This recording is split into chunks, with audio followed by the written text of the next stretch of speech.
Hey boaters, Keith McGowan here. I am the Outboard Dad, here to dispel that myth that the two best days you bought your boat and the day you sold your boat. Because if you learn how to take care of it, even do rebuilds, we're in the middle of a rebuild process, you can learn to have longevity out of any boat and any motor that you own. Today's video is brought to you by the Ansell MR500. It is a great diagnostic tool for Yamaha 4-strokes, 2002 all the way up to 2022. When you have that check engine light and you're getting ready to take it to the dealer to give them a couple of $100 just to plug something like this in and tell you that you need a sensor or you have something else going on with your motor, you need spark plugs, you can find out on your own and save thousands over the years. And even if you don't do the work yourself, at least you know what they're doing and what they're supposed to be doing to make sure it gets done right. So please look at the description below for my discount code as well as the link to find out more about the Ansell MR500. Send me an email at keith@outboarddad.com with any questions you have, or shoot a comment if you know anything about this tool or if you've used it before. We're going to do some deep dives and we're going to run this on a couple of motors and have some fun. So in our last episode, we just finished getting that last cylinder, the one bad cylinder, out so all the scratches are removed, and measured it. We were at 16 thousandths. The book says piston wall clearance is 6 thousandths from the factory. So we had to go another 10 thousandths to get all the damage out of it, so we know we can get a 10 over or a 20 over piston. So I'm not going to go 10 over because I had to go 10 thousandths over in order to get all the scratches out. So I'm going to have to remove at least another thousandths to do the finish honing. So I'll probably end up going to 20 over, but we're going to do some research online.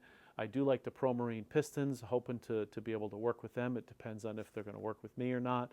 And we'll definitely see what other pistons we can get out there. I also like the Wiseco pistons, but we're going to have to get a gasket set, and we also need a few other parts for the shop for some other projects here, so I'm going to look around to see who I can work with for that stuff. In the meantime, we can get the rest of this block prepared. And what does that mean? I'm going to do a light hone with my 100 grit on all the other cylinders. I'm not trying to take off material. I just want to go lightly to get some scratches in there. And then I'm going to go with the 200 and the 300. This way, the only thing we'll have left to hone is our final cylinder that we had to remove that's going to be oversized. But I don't want to get that where it needs to be yet based on the numbers that the book tells me I need to be at. I want to get the piston here and measure the piston. Any good machine shop will do that as well. So let's get these other cylinders ready. You'll see how I go nice and light. So if you remember, we put our stones in backwards because we wanted to keep them straight. So we're going to shift that back to the normal position. And if you didn't see in the last video, this is the AN 111 Sun and Hand Hone. The stones are actually Sun and Stones as well, but you can buy aftermarket from Great Place Cafco Sales right there. I'll have to give them a call, 1-800-870-2678. Really good people, and I've been able to get stones from them for over the years, and they have specialty stones, and they also have a lot of good advice on tools and equipment and machining that you're doing. So let's go ahead and get in these other cylinders, and we're just going to do this lightly. I'm not even going to put my mask on because I probably won't really create much dust. So I don't want to get this too tight in here. I just want to get it in place. Flip, make sure I'm in forward. I'm going to loosen a little bit. Now you see how it grabbed a little bit at the top? It's because the top obviously doesn't get wear. That last, 1/8 of an inch where the rings don't ride is going to get a little wear, or not going to get any wear on it. So we're going to knock a little bit of that off as well while we're doing this.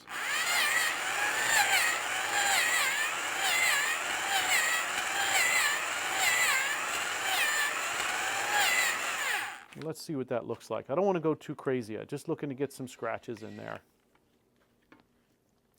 And that looks pretty good. I'll bring it in and show you. So again, I'm not looking to remove material, but as you can see, I got some good scratches in there, right, to get started. So let's measure just to make sure we didn't take off anything.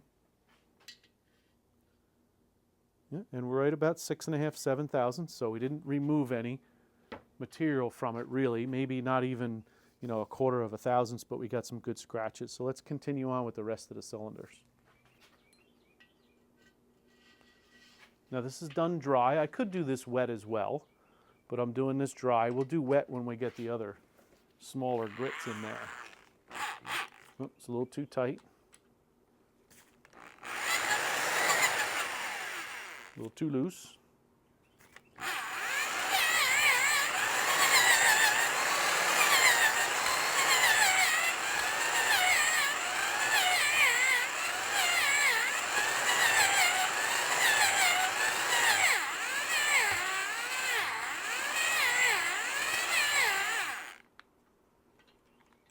Take a look at that.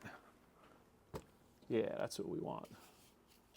All right, let's flip this block over.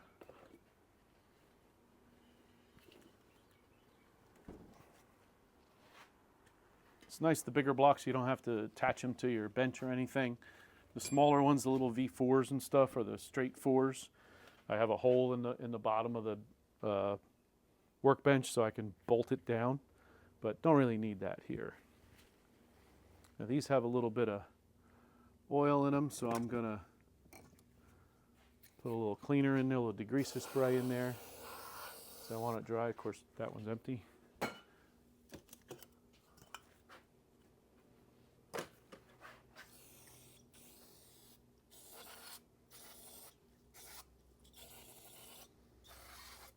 Now I'm gonna do the opposite when we get the finer grits in there, because I'm going to want to have a little slurry going on to really get a good crosshatch in it without removing a ton of material. All right, let's get these ready. And I'm also going to inspect as I'm doing this, make sure there's no cracks. Now after you do this hone, you can see cracks a little better.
That should do it. Let me just inspect these. Look real close with my flashlight. Yeah, that's all we want. Just want to get some good scratches in there, nothing crazy. And now let's get my 200 grit out. And we'll work a little slurry in there. We'll work a little, I use WD-40. Probably just because it's cheaper and I'm a tightwad. So I'm going to put my stones away that are my 100s in my labeled straight container. All right, now we got my 200s here. I'll go ahead and put them in my sun and hone here. Now as you can see, these have been used a lot. There's very little left, but I don't use that much of it because we're just doing a light hone.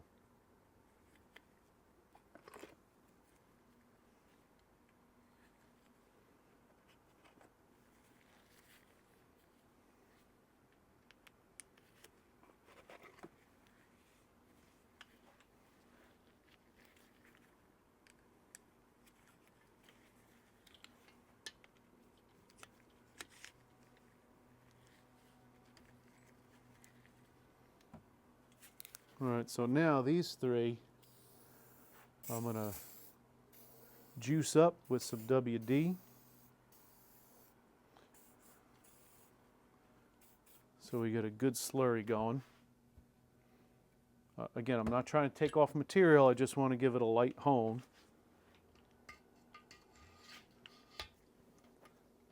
Knock off just a very, very light hone of some of those deep scratches we just put in with the 100.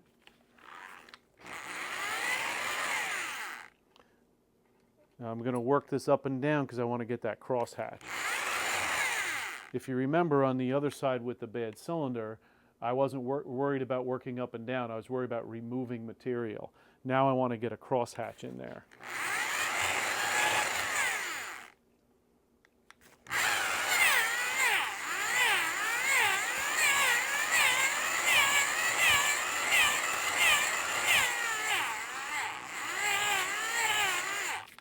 And that's really about it. The rest I can do with a ball hone. Loosen this up a little bit.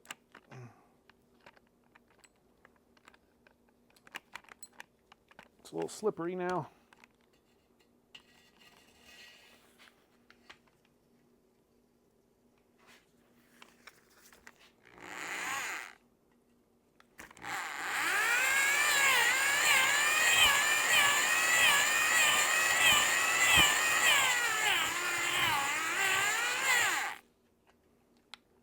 Again, just a little bit. I'm not looking to take material off.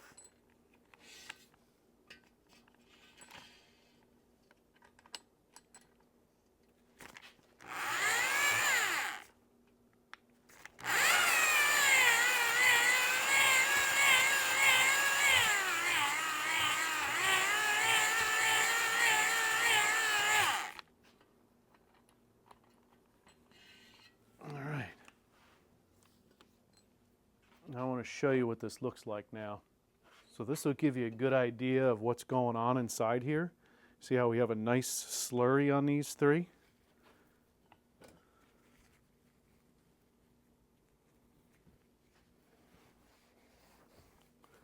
And when I wipe them off, and we'll go ahead and measure anyway, just to make sure we didn't accidentally take off more. But now you can really see a nice machining starting on there, which will really hold the oil. And you can still see some of the deeper, some of that 100, you can still see some of those finer scratches that go a little bit deeper before we do our ball hone, and it'll all kind of go away. So let's measure again, make sure we didn't take too much material off. And we're right there. Yep. So we didn't really remove anything. We're just getting that glaze off of there. So let's get the 300 grit out now for this side.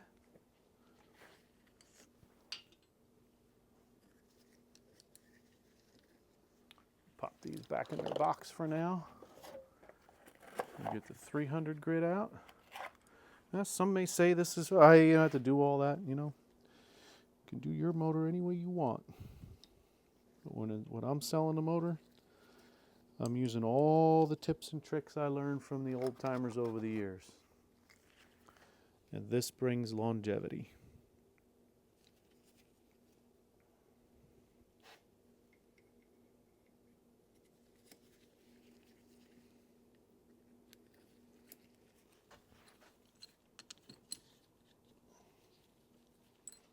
Okay, so we'll spray these up again with a little WD.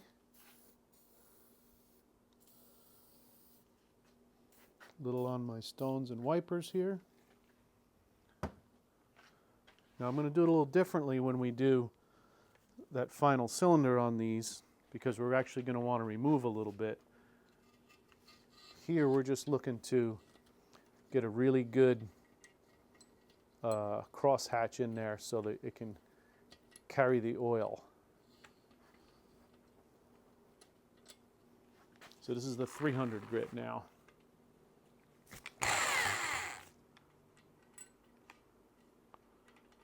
Notice how I do a little test, see how tight I am first.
let's take a look.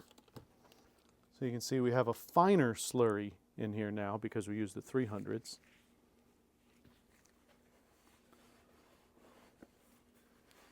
Now we're starting to look like finished. It's getting closer, right?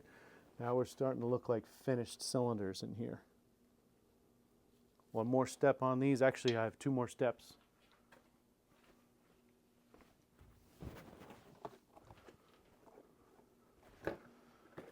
First one is my flex hone. Some people call it a Christmas tree hone. Some call it a dingleberry hone.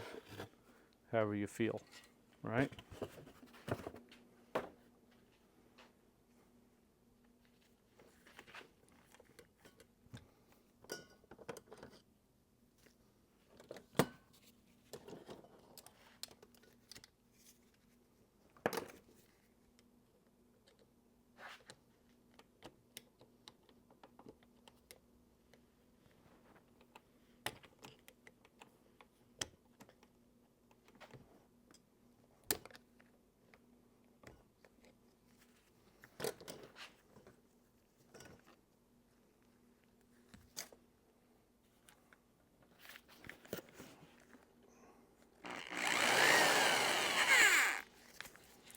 All right, so this I want to spray up really good all around.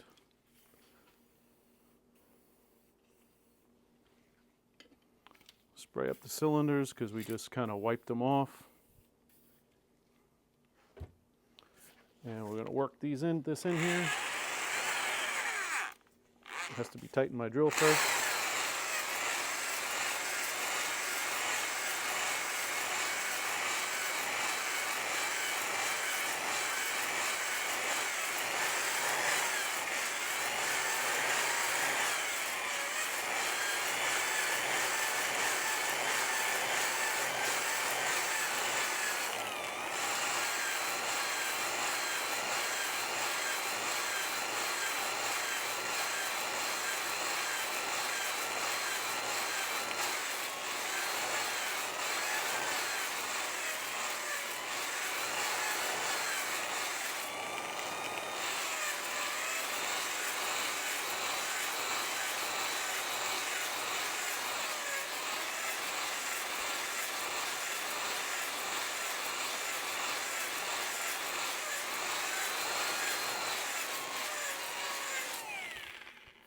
So if you weren't counting, I went 25 times in each one.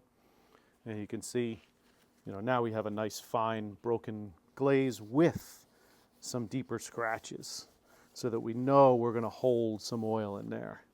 And that's a nice machine right there. So there is one more step on this side. What we're going to do is we're going to go ahead and get our plateau hone out once we get this block a little cleaner. And we're going to use that plateau hone to get any little bits of grindings that get embedded in these cylinder walls to get them out. So that'll be in the next episode. I've pretty much covered everything that we can do here without some more parts, because I want to get that new piston and I want to get ring sets and I want to check ring gaps. That's what we're going to do next once we get the parts. So we do have some work to do to clean off surfaces. I got most of them pretty clean, but I want to make sure it's all nice and clean now while we're making a mess here. Because once we pressure wash this block, because I don't have a fancy parts block washer machine that I can just put it in and walk away and assume it's okay, which I would also not assume it's okay. There are some small oil ports, if you remember, on these blocks that we want to make sure are clear and don't have grit in them left over, those grindings left over in there, because that could be a detriment to the motor and cause premature wear. So we want to make sure all those little spots are clean. So I get in there with a pressure washer by hand, then I go in with a little spray can and some brake cleaner to all those holes, and then I pressure wash it again, and then I'll put it in my parts washer over here and flush it again while I'm using the plateau hone. Okay, so what we're going to do is we're going to take some non-detergent 30 weight oil, and we're going to put it on our plateau hone, which is a diamond tip. It's basically a brush.